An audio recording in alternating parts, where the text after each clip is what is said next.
Welcome to the deep dive. Today, we're really getting into a topic that's just everywhere right now, semaglutide and weight loss, obviously. Right. But we're not just talking biology, we're looking at it through a specific lens from our sources, this approach by Dan Hollis. It's described as like really human-centered. Yeah, less of a strict formula, more a conversation. Exactly. We've gone through quite a bit of material. The clinical side, sure, but also really digging into the psychological stuff, the behavioral side. So our mission today is basically to unpack this framework, how this medication isn't just a tool, biologically speaking, but could be what Hollis calls a, quote, window to change. That's the core idea. And I think the really fascinating question that kept coming up in the sources, the one we want to explore, is, okay, what actually happens inside, emotionally, mentally, when that constant noise of physical hunger finally quiets down? Okay, yeah, let's unpack that. We know semaglutide, fundamentally, it mimics a hormone, affects appetite, slows down, stomach emptying. So it turns down the volume on physical hunger signals, cravings too. Right. And that's where the sources really pivot. They have this key insight. When the physical cravings stop, Mm-hmm. well, the truth begins. The truth begins. Okay, what does that mean in practical terms? It means we start seeing the difference between physical hunger and something else, what we often call emotional hunger. Right. It's not just your stomach rumbling. One source puts it really nicely, saying it's more like a question, a need asking to be seen. Huh.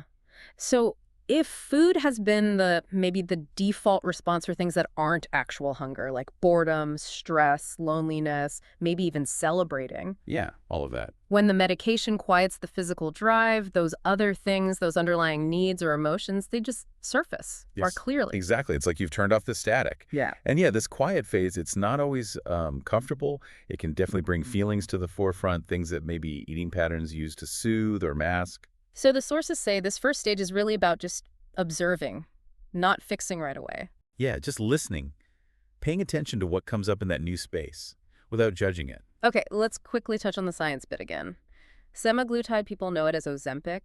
Wegovy, COTLP1 receptor agonist. Correct. And it works. The data is clear. It's very effective for weight loss, Yeah. often significant weight loss. But, and this is crucial for today's discussion, the Dan Hollis perspective we're exploring kind of reframes that. It's explicitly not called a fix. No, not a fix. It's presented much more as a biological window, or maybe a pause. A pause. And that pause itself is the opportunity because it gives you time. Time, exactly. Time to maybe step back, look at old patterns, reset your relationship, not just with food, but maybe with yourself too. The sources use this phrase, emotional scaffolding. If food was acting like that, kind of holding you up emotionally, Yeah. then taking it away, even just reducing its pull, can feel really exposing.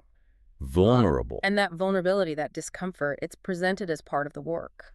Necessary, even, to allow for something deeper to happen. So, okay, the medication gives you this window, this pause.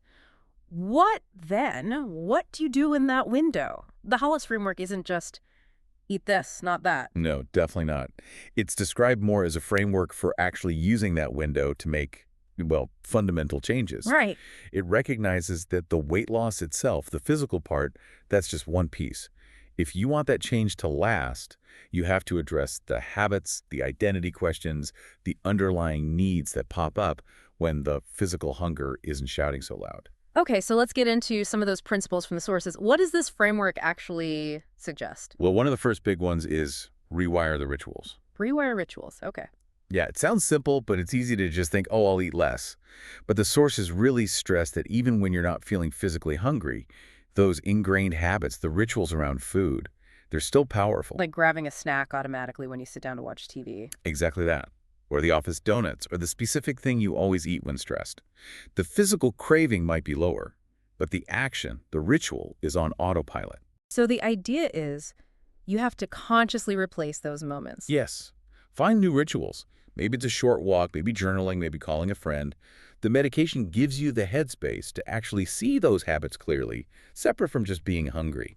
Every pound lost, one source says, means a habit that needs replacing, not just removing. Wow, okay. That connects to another principle, which sounds really profound.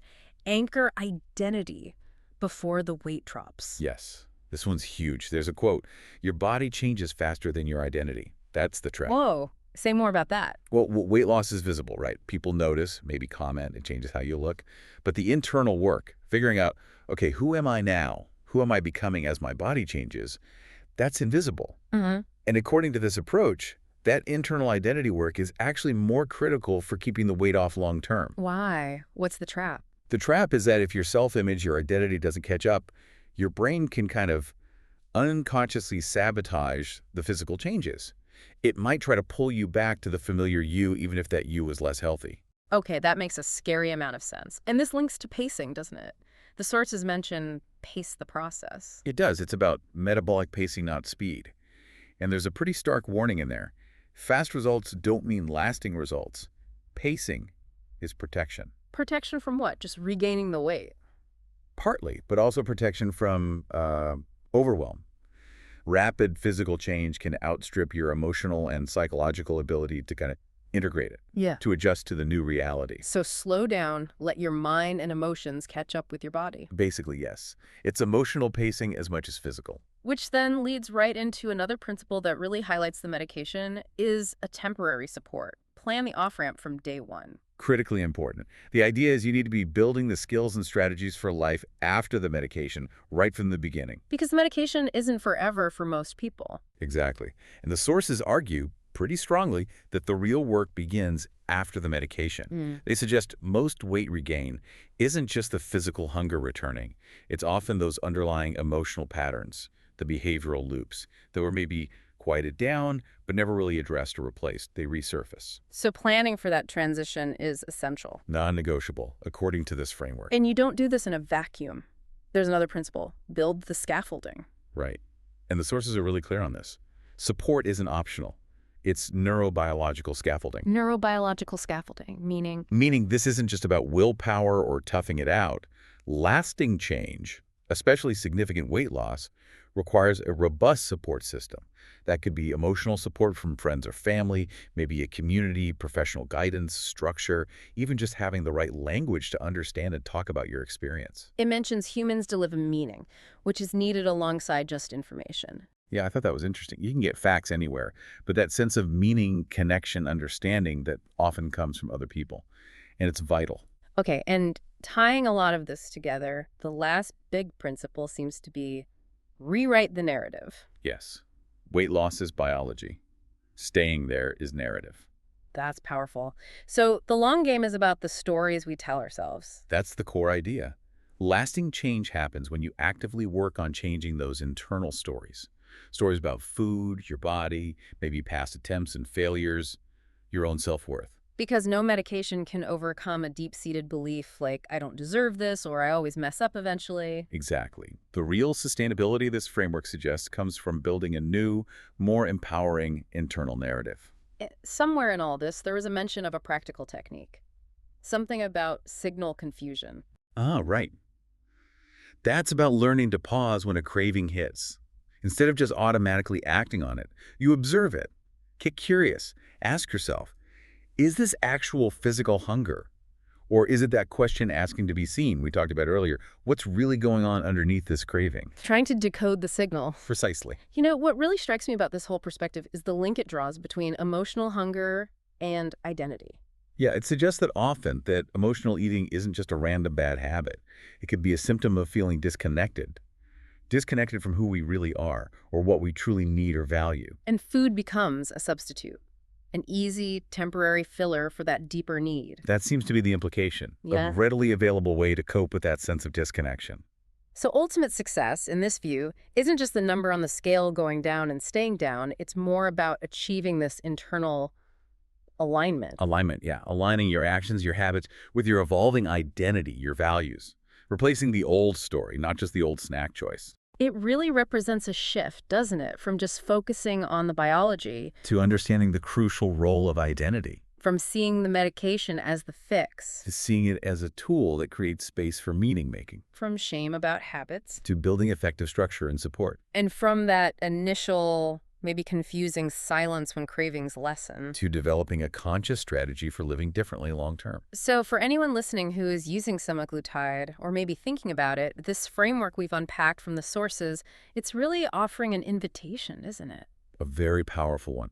It invites you to look past just the physical changes and actively use that window the medication might be providing. To engage with what comes up in that space. And to ask those really vital questions the sources raise. Okay, what am I actually hungry for? Mm. And maybe even more crucial, what needs support in my life now that food isn't filling that gap? It seems clear, reading this perspective, that it's definitely not positioning semaglutide as some kind of miracle pill that fixes everything on its own. No, not at all. But seen through this human-centered lens, it can be perhaps a miracle pause. A miracle pause. I like that. A period of clarity, an opportunity to consciously choose a different direction. And that process, addressing the emotional side of eating, it requires a different approach than just traditional dieting, right? Hmm. The sources really emphasize this. Yeah, they stress things like empathy, not self-judgment, Awareness of what's going on inside rather than just following external rules. and curiosity about your own patterns instead of self-punishment. Exactly. It's a more compassionate, investigative approach. So, summing up this deep dive, it seems like a medication like semaglutide, which we usually discuss in purely medical or biological terms, can actually be seen as a potential catalyst for much deeper self-discovery. Yeah, and for potentially lasting change, if you use that biological space it creates, use it to do the crucial work of understanding why you're returning to food in certain ways in the first place. It really brings us back to that core idea we started with, that quote that echoes through the sources. When the cravings stop. The truth begins. Leaves you wondering, doesn't it? What truth might that be for you?